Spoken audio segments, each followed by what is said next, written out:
Hey everybody, I know you're itching to get to this video, but real quick, give me a minute for Vincero. You know, they've been sponsoring this show for over a year now, and we are so happy to have them on. They were tired of cookie cutter designs and mass-produced minimalist watches that have flooded the market. And so they wanted to offer a watch that would stand out, get noticed, and set you apart rather than conform to simple design. You know, your watch tells the world and others about you. So, set yourself apart. Check the distinct quality look and feel of Vincero. I got the specialist of special prices for you by hitting that link in the description. It's an exclusive for Smoking Tire fans. We've been so happy to have them on board for a year. Check out that link for Vincero. Thank you for your time. Now enjoy this video.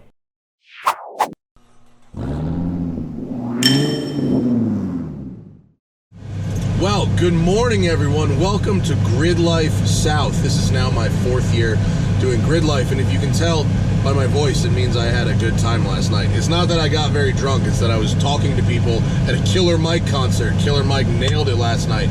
But GRIDLIFE Road Atlanta has been really fun this year. I made less videos, but I spent my time hanging out with the people, meeting the folks, and I'm writing an editorial about this vehicle for the drive also, so hit the link in the description.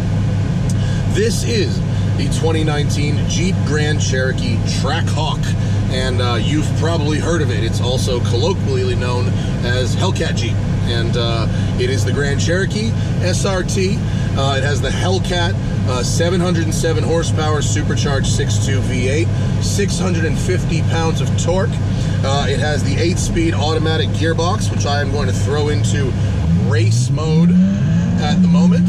And we're heading out onto Road Atlanta right now. Unlike the other more off-road oriented Grand Cherokees with the air suspension, this has a fixed setup Bilstein damper. It's got 295 Pirelli P0s all around. It has 15, I believe it's 15.8-inch 8-piston brakes, the largest brakes ever fitted to an FCA vehicle. Let me put my sunglasses on the warm-up lap here. So, there is something to be said for the naming of vehicles, right? If they had called this the Jeep Grand Cherokee Hellcat, I would have a certain level of expectation for the vehicle, right? I would expect it to be a laugh. I would expect it to be good in a straight line. But what I would not necessarily expect is for it to actually be good on the racetrack. But because they called it Trackhawk, my expectations are set at a certain place. I'm going to let this Corvette behind me go by because I found a bottle in the thing. And I got race cars going by. I put the bottle away. Now we're good. Okay. Still on our warm-up lap here. We're driving in the advanced instructor group. GRIDLIFE has HPDE, beginner to instructor. It's got time attack. It's got drifting. It's got something for everybody. It's got music. Killer Mike killed it last night. It was crazy. The parking lot party and the tent city party was nuts. But Trackhawk, back to the Jeep. Okay, because it is called Trackhawk, you expect it to be good on the track. I apologize.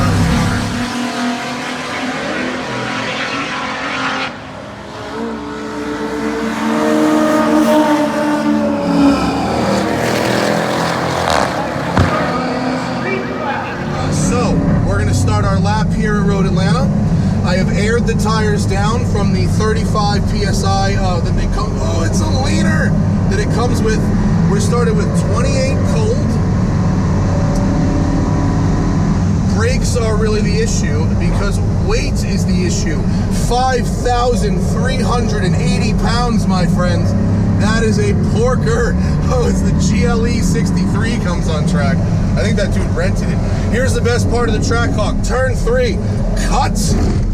That's straight grass, folks. That's the Jeep line right there with a little yump for good measure. Oh, it sounds good. The Hellcat motor is right at home here. This is actually a lovely street car. Really fun. Obviously very fast. 0 to 60 in 3.5. Quarter mile in 11 and change. Top speed, 180 miles an hour. But like I said, brakes, okay? This thing has standard street pads and fluid. I don't know who makes upgrades from this, but if you want to run any kind of real lapping, you will need a brake upgrade. Cut in. By dropping the pressures down to 28, I get a lot more grip at the front. The street pressures, the thing was pushing. It was no good. There's 110. I'm flat, of course. There's 120. 128, 930.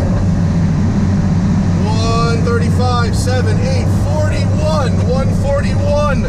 Heavy braking into 10A and 10B. Really loading that up. That was all the brakes I had there, folks. Oh, it really sounds good, though. I got a Z06 Corvette on my bum. He was trying to follow me just to learn my line.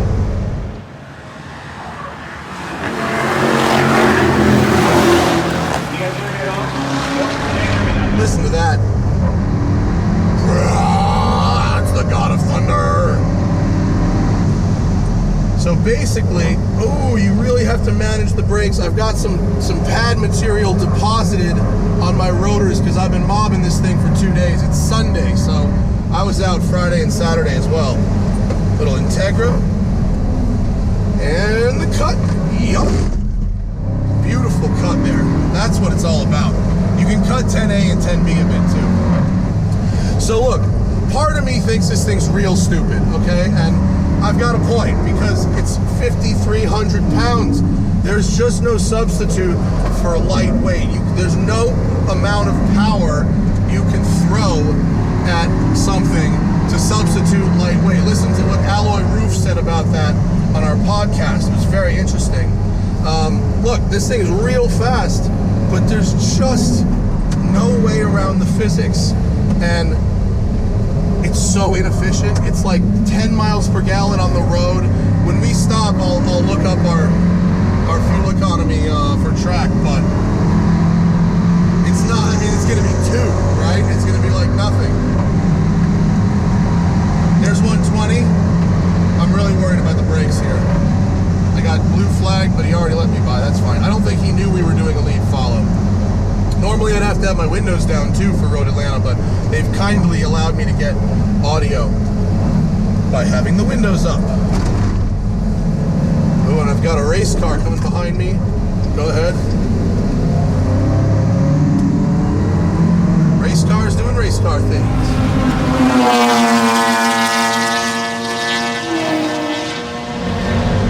It is, I think the size and weight of it really does mask the speed, which is intense. You're higher up, so you just don't really notice it so much, but it's so crazy. Ooh, a little fire from the RX-8 there. Also, let's talk about full air conditioning, full cooled seat, and if the intake temps in this thing get too hot, it'll actually divert the air conditioning into that. How cool is that?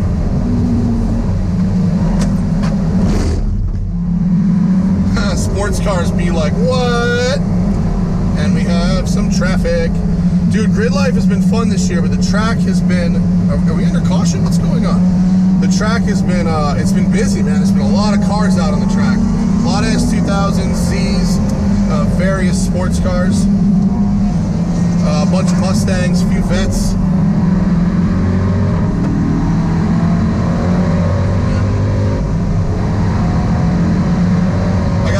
Sports cars coming behind me. We'll probably let them by when we get to the front straight. Hit the brake. I hit the blinker by accident. That could really confuse someone on the racetrack. Let them by on the exit of this onto the straight. You boys go ahead. Have your fun. Enjoy yourself. I'm going to cool the brakes this lap. Okay, while we're cooling the brakes this lap, let me just do a little hazards so the traffic will know to go by. A couple of things. Practicality, other than the fuel economy, is not any substantially reduced from the standard Grand Cherokee. Everything is the same. The seats are comfortable in a superficial way. They're supportive on the back and the sides. However, the American car makers, and especially Chrysler, they pretty much put just a floofy cushion down here on the bottom. And so it's really easy to deform that cushion with like my left leg. And all I'm saying is the Germans have more structure to their seats, so it will hold its structure better. What is the Z doing? The Z probably should not be out in advanced group. Here comes a little Honda. Here comes a Mustang. This is what I'm doing this intentionally, folks, to cool down the brakes. But now we're gonna go. I think got a little GT350, some kind of Mustang. Good variety out here today. I'll get by this guy in a second. Definitely has some vibration through the pedal, but it's my own fault. I did not start that way. I'm gonna go up here. That was clear. When I first started driving this thing, I was like, this is very dumb. The brakes aren't good. It's so heavy. But then I started tweaking it, learning how to cool the brakes, adjusting those tire pressures, and now it's kind of starting to grow on me. I mean, it's silly. It has a great idle. It's a blub, blub, blub, blub, blub, blub, blub.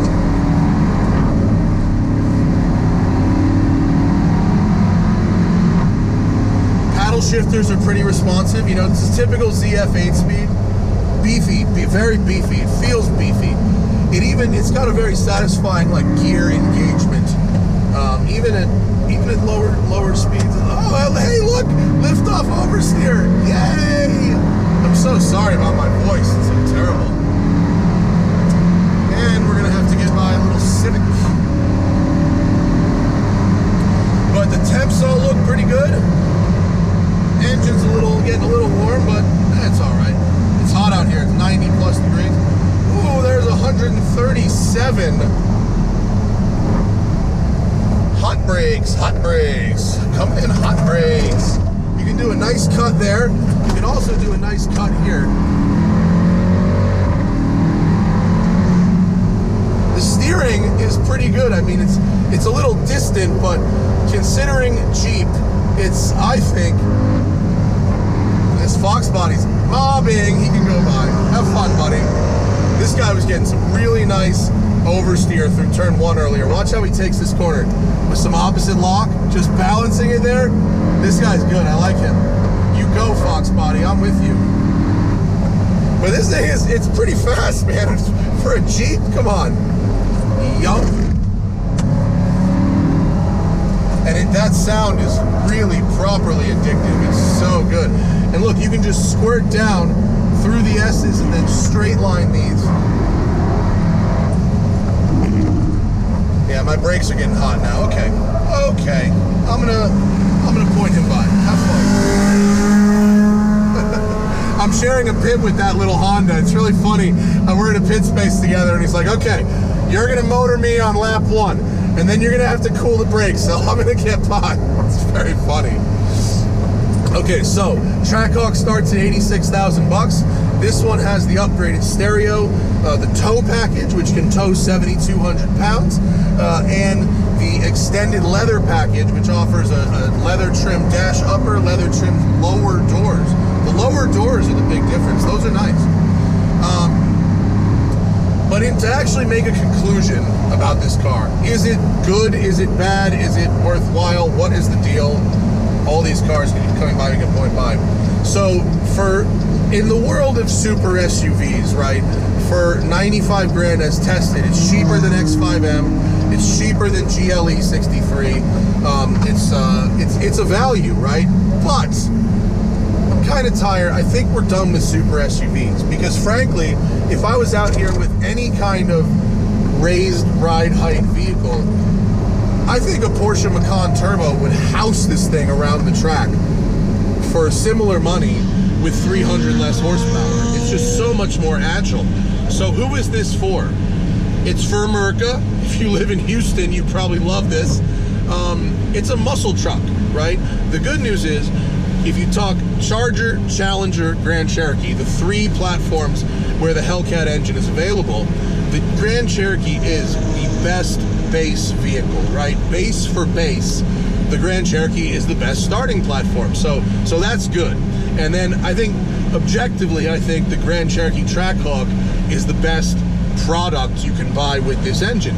And it is a good product. The issues that I have with the brakes are not issues that anyone who is street driving this thing would have. On the street, this has excellent brakes. It's only when you do 140 mile an hour haul downs over and over that that kind of thing becomes an issue. So here's what I'm saying. It's a silly truck.